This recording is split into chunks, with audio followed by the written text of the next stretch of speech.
IPL 2025 చాలా అంటే చాలా ఇంట్రెస్టింగ్ గా మారిపోయింది మామ. ఇండియా వర్సెస్ పాకిస్తాన్ వారి తర్వాత ఓవర్సీస్ ప్లేయర్స్ అయితే మిస్ అయిపోవడంతో సో ఎవరు కప్పు కొడతారనే దానిపై పెద్ద క్వశ్చన్ మార్క్ అయితే పడిపోయింది. ముందుగా ఆర్సీబీ టీం విషయానికి వస్తే వాళ్ళకైతే Josh Hazlewood, Liam Livingstone, Jacob Bethell, Liam Livingstone, Philip Salt, అలాగే రొమారెస్ షెఫర్డ్ లాంటి ప్లేయర్స్ అయితే స్టార్ ప్లేయర్స్ అయితే వాళ్ళ టీంలో అయితే దూరం అయితే అవకాశం ఉంటుందని మనం అయితే క్లియర్ గా రిపోర్ట్స్ అయితే చూస్తున్నాం. సో ఇలాంటి స్టార్ పర్ఫార్మెన్స్ ఇస్తున్న ప్లేయర్స్ వాళ్ళకి దూరంతో వాళ్ళకి చాలా అంటే చాలా దరిద్రం ఉందని చెప్పుకోవచ్చు. సో వాళ్ళు ఈసారి చాలా బాగా ఆడుతున్నారు, మంచి పర్ఫార్మెన్స్ ఇస్తున్నారు, కప్పు గెలిచే అవకాశం అయితే ఉందనుకున్నాం. సో ఈ ప్లేయర్స్ దూరం అవడంతో వాళ్ళైతే ఇంకా ఎలాంటి పర్ఫార్మెన్స్ ఇస్తారో చూడాలి. సో ఇప్పుడైతే వాళ్ళు ఆల్మోస్ట్ అయితే ప్లేయర్స్కి అయితే క్వాలిఫై అయిపోయారు. సో ఇక కప్ ఎలాగెలా సరే పెద్ద క్వశ్చన్ మార్క్ అని చెప్పుకోవచ్చు. అలాగే జీటీ విషయానికి వచ్చినా వాళ్ళది కూడా సేమ్ ఆర్సీబీ లాగే అని చెప్పుకోవచ్చు.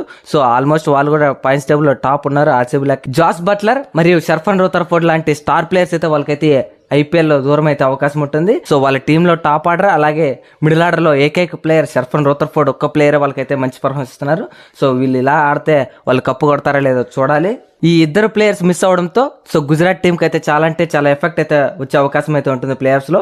ఇక మరో విషయానికి వస్తే ముంబై టీం విషయానికి వస్తే సో వాళ్ళకైతే ఇద్దరు ప్లేయర్స్ అయితే మిస్ అవకాశం ఉంటుంది. విల్ జాక్స్ మరియు రీస్టాప్ లో పెద్దగా అవసరపడ్డా కాబట్టి విల్ జాక్స్ అయితే చాలా ఇంపార్టెంట్ ప్లేయర్ అవుతున్నాడు. సో అతనైతే ప్లేయర్స్ లో మిస్ అవకాశం ఉంటుంది. సో కొన్ని రిపోర్ట్స్ ఏం చెప్తున్నాయంటే విల్ జాక్స్ ప్లేస్ లో జానీ బేర్స్ అయితే వచ్చే అవకాశం ఉంటుంది అనుకుంటున్నారు. సో ఇతనైతే పర్ఫెక్ట్ రీప్లేస్మెంట్ అని చెప్పుకోవచ్చు. సో మనం ఈ వీడియోలో అయితే టాప్ పర్ఫార్మెన్స్ ఇస్తున్న టీమ్స్ గురించి అయితే మాట్లాడుకోవడం జరిగింది. సో ఇక ప్రతి టీంలోనూ ప్లేయర్స్ అయితే మిస్ అవ్వడం జరిగింది. సో మీరు కానీ మన ఛానల్ కొత్తగా చూసినట్లయితే మన ఛానల్ సబ్స్క్రైబ్ చేసుకోండి, అలాగే వీడియోని లైక్ చేయండి, కుదిరితే